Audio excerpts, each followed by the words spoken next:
નમસ્કાર વિદ્યાર્થી મિત્રો, શ્રીમતી શાંતાબેન અલીભાઈ ઉચ્ચતર માધ્યમિક શાળા દ્વારા આયોજિત યુટ્યુબ ચેનલમાં હું વિમલ પંડ્યા આપ સૌનું હાર્દિક સ્વાગત કરું છું. આજે આપણે જે વિષય ભણવાના છીએ એ છે વાણિજ્ય પત્ર વ્યવહાર અને સેક્રેટરિયલ પ્રેક્ટિસ, ધોરણ 11 કોમર્સ, જેને આપણે એસપીસીસીના નામે પણ ઓળખીએ છીએ. તો આ સબ્જેક્ટની અંદર તમારે કેટલા પાઠ ભણવાના આવશે, કેટલા વિભાગ હશે આ સબ્જેક્ટના, એ વિશે છે આપણે આજના લેક્ચરમાં માહિતી મેળવશું. તો સૌપ્રથમ જોઈએ, જે આપણો વિષય જે છે વાણિજ્ય પત્ર વ્યવહાર અને સેક્રેટરિયલ પ્રેક્ટિસ, એને બે વિભાગોની અંદર છે વહેંચાયેલું આવે છે. જેની અંદર પ્રથમ વિભાગ છે એની અંદર આપણે 1 થી 8 ચેપ્ટર છે ભણવાના છે, અને એ વિભાગનું નામ છે વાણિજ્ય પત્ર વ્યવહાર. એટલે કે આ 1 થી 8 ચેપ્ટરની અંદર તમે શું શીખશો, તો કે ભાઈ વેપારની અંદર, ધંધાની અંદર, વાણિજ્યની અંદર તમે પત્રનો ઉપયોગ છે એ કઈ રીતે કરી શકો એ વિશે આપણે છે એ આ 1 થી 8 ચેપ્ટરની અંદર તમને માહિતી મળશે. ત્યારબાદ વિભાગ 2ની વાત કરીએ, સેક્રેટરિયલ પ્રેક્ટિસ. તો આની અંદર છે આપણે 1 થી 7 ચેપ્ટર છે એ ભણવાના છે, અને આ વિભાગની અંદર આપણને શું શીખવા મળશે, તો કે ભાઈ કંપનીની અંદર સેક્રેટરીનું પદ શા માટે હોય છે, સેક્રેટરીના પદની મહત્ત્વતા શું છે, સેક્રેટરીના પદની માટે જે છે એની પ્રોસિજર છે, એની સિલેક્શન પ્રોસિજર કેવી હોય છે, તેનો ઉપયોગ શા માટે હોય છે કંપનીની અંદર, કંપનીની સ્થાપના વિધિ કઈ પ્રકારની હોય છે, એ વિશે છે આપણે આ વિભાગ 2ની અંદર છે શીખશું. તો આજના લેક્ચરની અંદર આપણે સૌપ્રથમ વિભાગ 1નું જે પહેલું ચેપ્ટર જે છે આપણે માહિતી સંચારનો અર્થ અને તેની પદ્ધતિઓ વિશે આપણે જોઈએ આજે. તો સૌપ્રથમ જોઈએ કે ભાઈ માહિતી સંચાર એટલે શું. તમે સ્ક્રીન ઉપર જોઈ લેજો કે ભાઈ આપણે માટે પહેલો પ્રશ્ન જે છે એ શું થશે, તો કે ભાઈ માહિતી સંચાર એટલે શું, કોને કહેશું માહિતી સંચાર. તો માહિતી સંચારની વાત કરીએ તો માહિતી અને સંચાર આ બંને અલગ અલગ શબ્દો કરી નાખીએ, અને કે ભાઈ માહિતી એટલે તો કે ભાઈ આપણને ખ્યાલ છે કે ભાઈ કોઈ લાગણીઓ હોય, કોઈ આપણે વિચારો હોય, એને શું કહી શકીએ, આપણે માહિતી કહી શકીએ. અને સંચારનો શું થશે, તો કે ભાઈ સંચાર એટલે તો કે આપ લે કરી મોકલવું. હું છું અહીંયા તમારા સુધી છે એ મારી પાસે જે માહિતી છે એનો હું આપ લે કરી રહ્યો છું, તો તે હું શું કરી રહ્યો છું, તો કે ભાઈ માહિતી સંચાર કરી રહ્યો છું તમારી સાથે. તો જોઈએ આપણે સામાન્ય વ્યાખ્યાથી શરૂઆત કરીએ તો કે ભાઈ માહિતી સંચાર એટલે શું. તમે સ્ક્રીન ઉપર જોઈ શકો છો કે ભાઈ માહિતી સંચાર એટલે બે કે તેથી વધુ વ્યક્તિઓ દ્વારા થતી આપલે. પણ શેની આપલે, તો કે ભાઈ માહિતી સંચાર એટલે બે કે તેથી વધુ વ્યક્તિઓ દ્વારા થતી હકીકતો, વિચારો, અભિપ્રાયો અને લાગણીઓની આપલે. અહીંયા આપણે માહિતી સંચારની અંદર આપલે કરવાના છીએ વિશેની, તો કે ભાઈ હકીકતો, કોઈ વિચારો હોય, અભિપ્રાયો હોય, તમારી લાગણીઓ હોય, તો એને શું કહીએ, આપણે માહિતી સંચાર કહી શકીએ. કે ભાઈ એને તમે બીજા વ્યક્તિ સાથે છે એ શેર કરો. તમે છે તમારા મિત્રો સાથે છે તમારી લાગણીઓ છે એ શેર કરતા હો છો, એની આપલે કરતા હો છો. તમારા મિત્રો સાથે તમે ઘણા વિચારો છે એની આપલે કરતા હો છો. તો એ બધું શું થયું, માહિતી સંચાર કહેવાય. કે ભાઈ તમે તમારી જે વિચારો છે, તમારી પાસે જે લાગણી છે એ તમે કોઈ બીજા વ્યક્તિ સાથે છે એ તમે શેર કરો છો, તો એને શું કહી શકો, તમે માહિતીની તમે આપલે કરી એમ કહી શકાય. તો એ પ્રક્રિયા જે છે એને શું કહેવાય, માહિતી સંચાર કહેવાય. જોઈએ આપણે ફરીથી કે ભાઈ માહિતી સંચાર એટલે બે કે તેથી વધુ વ્યક્તિઓ દ્વારા થતી હકીકતો, વિચારો, અભિપ્રાયો અને લાગણીઓની આપલે. એક વસ્તુ આપણે ખાસ ધ્યાન રાખશું કે ભાઈ માહિતી સંચાર માટે બે વ્યક્તિઓની ઓછામાં ઓછી જરૂર છે પડશે. કેટલા વ્યક્તિઓની જરૂર પડશે, તો કે ઓછામાં ઓછા બે વ્યક્તિઓની જરૂર પડશે. માહિતી સંચાર માટે ઓછામાં ઓછા બે વ્યક્તિ તો જોશે જ. 2 થી વધુ વ્યક્તિ હશે તો ચાલશે, પણ ઓછામાં ઓછા કેટલા વ્યક્તિ જોશે, તમારે બે વ્યક્તિ છે માહિતી સંચાર માટે જોશે. એટલે જ અહીંયા આપણે વ્યાખ્યામાં દર્શાવેલું છે કે ભાઈ માહિતી સંચાર એટલે બે કે તેથી વધુ વ્યક્તિઓ દ્વારા થતી હકીકતો, વિચારો, અભિપ્રાયો અને લાગણીઓની આપલે. તો વિદ્યાર્થી મિત્રો, આપને ખ્યાલ એવો હશે કે ભાઈ માહિતી સંચાર છે એ શું છે. તો કે ભાઈ માહિતી સંચાર છે કશું નથી, એક વ્યક્તિ બીજા વ્યક્તિ સાથે કોઈ વિચારોની, કોઈ પોતાની લાગણીઓની છે એ આપલે કરે તો એને શું કહી શકીએ આપણે? માહિતી સંચાર કહી શકીએ. હવે નેક્સ્ટ પોઈન્ટ આપણે જોઈએ કે ભાઈ અહીંયા આપણને આપેલું છે કે ભાઈ માહિતી સંચારનો અંગ્રેજી અર્થ શું થાય છે? તો ભાઈ કોમ્યુનિકેશન. આપણને ખ્યાલ છે આ શબ્દ સાથે આપણે બધા પરિચિત છીએ. ભાઈ કોમ્યુનિકેશન છે આપણે રોજિંદા વ્યવહારની અંદર છે આપણે એનો ઉપયોગ કરતા હોઈએ. ભાઈ આપણને ખ્યાલ પણ છે ભાઈ માહિતી સંચારનો અંગ્રેજી અર્થ શું થશે? તો કે કોમ્યુનિકેશન કરવું, એટલે કે માહિતીની આપલે કરવી, માહિતી સાથે આપણે જોડાવું, એક છે જોડાઈએ. તો આ વસ્તુ છે આપણને ખ્યાલ છે કે ભાઈ અંગ્રેજીની અંદર માહિતી સંચારનો શું થશે? તો કે ભાઈ કોમ્યુનિકેશન થશે. પરંતુ હવે પછીનો જે ટૉપિક જે છે આપણે માટે એ આપણા માટે કંઈક નવો છે કે ભાઈ આ જે કોમ્યુનિકેશન અંગ્રેજીનો શબ્દ છે એ લેટિન ભાષાના કોમ્યુનિકેટ શબ્દ પરથી ઉતરી આવ્યો છે. જો વિદ્યાર્થી મિત્રો અહીંયા તમારા માટે એક વન લાઇનર પ્રશ્ન છે એ ઉદ્ભવી શકે. તમને પરીક્ષાલક્ષી આ પ્રશ્ન પૂછાઈ શકે કે ભાઈ કોમ્યુનિકેશન શબ્દ છે અંગ્રેજીનો એ શેના ઉપરથી ઉતરી આવેલો છે? તો આનો આન્સર શું આવશે? તો કે ભાઈ કોમ્યુનિકેશન શબ્દ છે એ લેટિન ભાષાના કોમ્યુનિકેટ શબ્દ પરથી ઉતરી આવ્યો છે. ખાસ ધ્યાન રાખજો કે ભાઈ કોમ્યુનિકેશન શબ્દ છે એ શેનો કયો શબ્દ છે? તો કે ભાઈ અંગ્રેજી ભાષાનો શબ્દ છે. જ્યારે કોમ્યુનિકેશન શબ્દ છે એ શેની ઉપરથી ઉતરી આવેલો છે? કે ભાઈ લેટિન ભાષા છે એના કોમ્યુનિકેટ શબ્દ પરથી કોમ્યુનિકેશન શબ્દ છે ઉતરી આવેલો છે, એટલે કે એના પરથી લેવામાં આવ્યો છે. તો અહીંયા તમારા માટે એક વાક્ય બની શકે કે ભાઈ અંગ્રેજીનો જે અર્થ છે કોમ્યુનિકેશન એ શેના ઉપરથી ઉતરી આવેલો છે? તો કે ભાઈ લેટિન ભાષાનો કોમ્યુનિકેટ શબ્દ છે એના ઉપરથી કોમ્યુનિકેશન શબ્દ છે ઉતરી આવેલો છે, એટલે કે માહિતી સંચાર. જોઈએ નેક્સ્ટ સ્લાઇડની અંદર આપણે.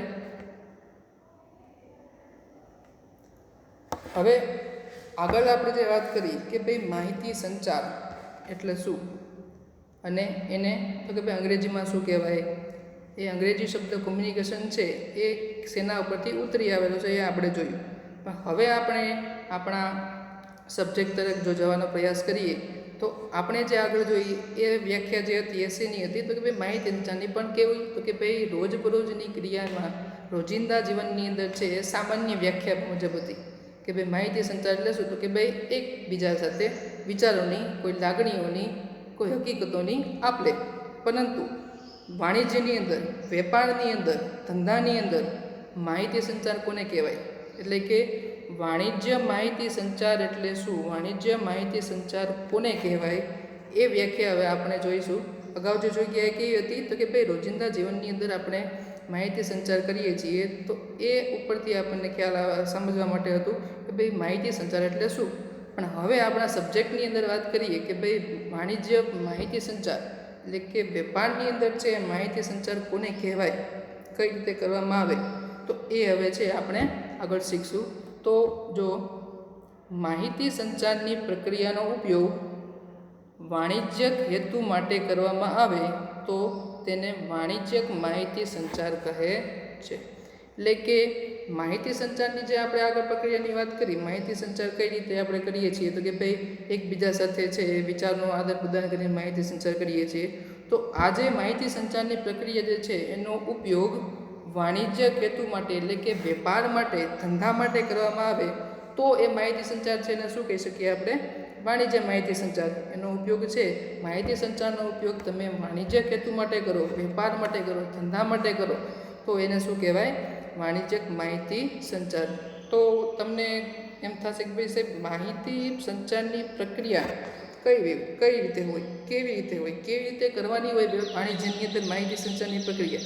તો એ આપણે છે આગળ હમણાં નેક્સ્ટ સ્લાઇડની અંદર છે આપણે ભણશું કે ભાઈ વાણિજ્ય માહિતી સંચાર માટે આપણે માહિતી સંચારની પ્રક્રિયા કેવી હોવી જોઈએ, કઈ રીતે એનો ઉપયોગ કરી શકીએ, તો એ આપણે હમણાં આગળ છે ભણીશું. પણ એ પહેલાં આપણે થોડીક સામાન્ય માહિતી લઈએ વેપારની અંદર, વાણિજ્યની અંદર, ધંધા માટેની. તો આપણે વેપારી તરીકે જો હોઈએ, કોઈ આપણે બિઝનેસ કરતા હોઈએ, કોઈ ધંધો કરતા હોઈએ, તો વેપારી તરીકે આપણે બે જૂથોના સંપર્કમાં રહેવું જરૂરી છે. શું કે છે આ મુદ્દો આપણને? કે ભાઈ વેપારી તરીકે આપણે બે જૂથોના સંપર્કમાં રહેવું જરૂરી છે. આપણી ઈચ્છા કોઈ શોપ હોય આપણે કોઈ વસ્તુનો વેપાર કરતા હોઈએ તો આપણે બે એવા વ્યક્તિઓ જે છે કે જેના સંપર્કમાં આપણે રહેવું પડે છે. કયા કયા વ્યક્તિઓ? તો કે ભાઈ પહેલો જે છે ઉત્પાદક અને બીજો જે છે ગ્રાહક. તો ઉત્પાદક એટલે શું? તો કે ભાઈ વેપારી જે પ્રકારનો માલ સામાન વેચે છે તેનું ઉત્પાદન કરનાર વ્યક્તિ એટલે શું? તો કે ભાઈ ઉત્પાદક. આપણે છીએ કોઈ વ્યક્તિ પાસેથી છે એ માલ સામાનની ખરીદી કરતા હોઈએ, જથ્થાબંધ ખરીદી કરતા હોઈએ, તો એ વ્યક્તિ છે એ જે તે કારખાનામાં, જે તે ફેક્ટરીની અંદર જે તે માલ સામાન છે એનું ઉત્પાદન કરતો હોય તો એને શું કહેશું? આપણે ઉત્પાદક કહેશું. અને બીજો વ્યક્તિ તો કે ભાઈ ગ્રાહક. ગ્રાહક એટલે તો કે ભાઈ જે આપણી પાસેથી માલ સામાન ખરીદતો હોય એ શું થાય? આપણા માટે ગ્રાહક થશે. એટલે વેપારી તરીકે આપણે બે જૂથો છે. ક્યાં ક્યાં? તો કે ભાઈ એક તો ઉત્પાદક અને બીજો ગ્રાહક. તો આ બે જૂથના સંપર્કમાં આપણે ફરજિયાત રહેવું પડે, કારણ કે વેપારી માટે બંને મુદ્દાઓ છે અગત્યના છે. ઉત્પાદક સાથે પણ આપણે રહેવું પડશે, કારણ કે આપણે માલ સામાન તેના પાસેથી લેવાનો છે. ગ્રાહક સાથે પણ આપણે લેવું પડશે, કારણ કે આપણે જે માલ સામાન ખરીદેલો છે એ આપણે ગ્રાહકને વેચવાના છીએ. એટલે આ બંને જૂથો છે એની સાથે આપણે સંપર્કમાં રહેવું જરૂરી છે. એટલે કે વેપારીએ બે જૂથોના સંપર્કમાં રહેવું જરૂરી છે. ક્યાં ક્યાં? એક તો ઉત્પાદક એટલે કે જે આપણે માલ સામાન વેચીએ છીએ તેનું ઉત્પાદન કરનાર વ્યક્તિ, અને બીજો ગ્રાહક એટલે કે જેને આપણે માલ સામાન વેચીએ છીએ એ વ્યક્તિ. અને આ બંને જૂથના સંપર્કમાં રહેવા માટે પત્ર એ મહત્ત્વનું સાધન છે. મિત્રો અહીંયા ખાસ ધ્યાન આપજો કે ભાઈ આ જે બંને જૂથ છે, વેપારી તરીકે આપણે ઉત્પાદક અને ગ્રાહક આ બંને જૂથની સાથે જો સંપર્ક બનાવવો હશે તો એ માટે સૌથી મહત્ત્વનું સાધન છે કયું છે? પત્ર છે. આપણે જાણીએ છીએ કે ભાઈ પત્ર છે એનો ઉપયોગ હવે દિવસે ને દિવસે છે કરતો જાય છે, પરંતુ વાણિજ્યની અંદર, વેપારની અંદર છે એ પત્રનું મહત્ત્વ હજી તેવું ને તેવું જ છે. એટલે જ કહેવામાં આવે છે કે ભાઈ આ બંને જૂથના સંપર્કમાં રહેવા માટે પત્ર એ મહત્ત્વનું સાધન છે. વેપારની અંદર તમે વેપારી તરીકે ઉત્પાદક સાથે કે ગ્રાહક સાથે છે એ તમારે જો સંપર્ક બનાવી રાખવો હશે તો એ માટે છે પત્ર મહત્ત્વનું સાધન છે. એ જ વસ્તુ છે આપણે આ ચેપ્ટરની અંદર અને આ જે વિભાગ છે આપણો પહેલો એની અંદર શીખવાના છીએ.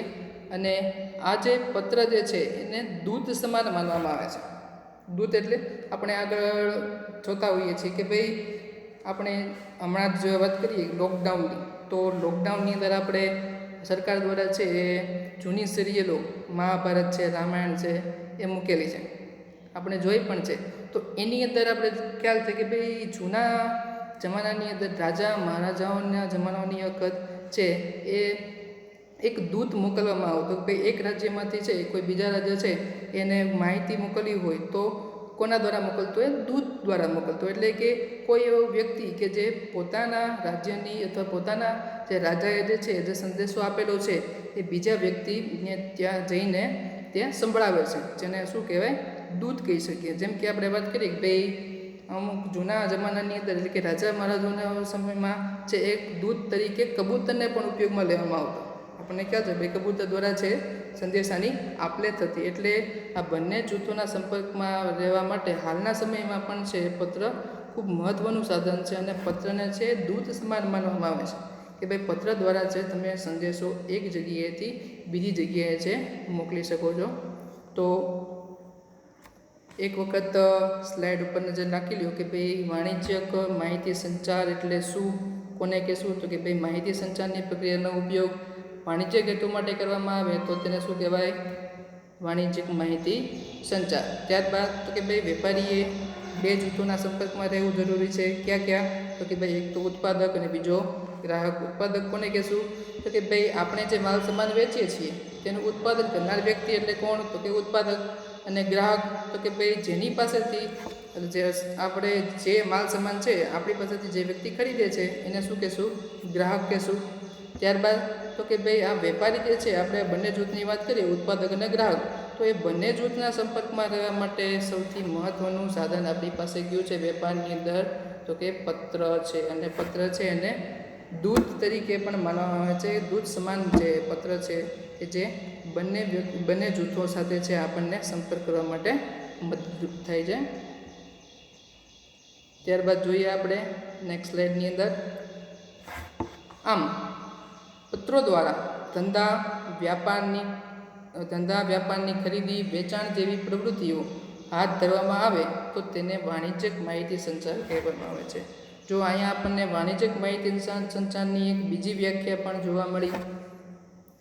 એટલે તમે અગાઉની સ્લાઇડમાં પણ આપણે જોયું કે ભાઈ માહિતી સંચાર છે એ કોને કહીશું? વાણિજ્ય માહિતી સંચાર કોને કહીશું? તો ભાઈ માહિતી સંચારની પ્રક્રિયાનો ઉપયોગ વાણિજ્ય તે માટે કરવામાં આવે તો એ થઈ ગયું વાણિજ્યક માહિતી સંચાર. અહીંયા આપણને એક બીજી વ્યાખ્યા પણ આપવામાં આવેલી છે કે ભાઈ પત્રો દ્વારા ધંધા વ્યાપારની ખરીદી અથવા તો વેચાણ જેવી પ્રવૃત્તિઓ છે એ હાથ ધરવામાં આવે તો તેને પણ તમે શું કહી શકો? વાણિજ્યક માહિતી સંચાર છે કહી શકો. એટલે આપણે આગળ જોયું કે ભાઈ વેપાર માટે ધંધા માટે છે એ સૌથી સારું સાધન છે, સૌથી જે પ્રચલિત સાધન છે એ કયું છે? તો કે ભાઈ પત્ર છે. તો એના ઉપરથી પણ વ્યાખ્યા તમે બનાવી શકો કે ભાઈ પત્રો દ્વારા ધંધા વ્યાપારની ખરીદી વેચાણ જેવી પ્રવૃત્તિઓ હાથ ધરવામાં આવે તો તેને શું કહેવાય?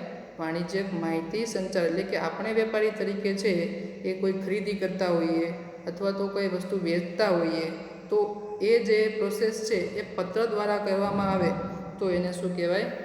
વાણિજ્યક માહિતી સંચાર કહેવાય. તો આગળ વધીએ આપણે કે ભાઈ માહિતી સંચારની પ્રક્રિયા.